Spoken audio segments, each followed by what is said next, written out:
Wel, ni'n croesawu ffaith bod yna buddsoddiad mewn canolfannau iaith. Mae hwnna'n rhywbeth mae'r sector wedi bod yn gofyn amdano. Dyn ni'n cefnogi yr alwad yna. Mae'n buddsoddiad o math wahanol wrth gwrs yn fwy o ran cyfalaf, a mae'n cael ei gwyfo drwy'r awdurdodau lleol a colega ac ati. Bydd ni'n rhaid ni'n gwneud yn siŵr bod yr arian yn cyfaidd y cymunedau lle mae'r Gymraeg yn cael ei defnyddio a gyfnethu defnydd o'r Gymraeg yn y cymunedau hynny. Y beth i gofio wrth gwrs yw bod yna toriad sylweddol wedi bod yn dysgu Cymraeg i oedolion.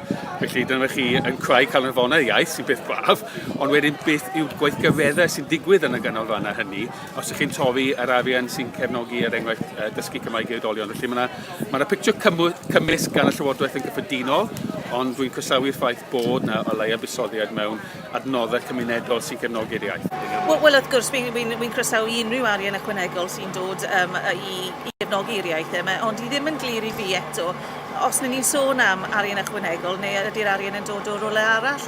Ni gyd yn gwybod bod y cyllideb Cymraeg-edolyn wedi cael ei malu, a fod yn onest.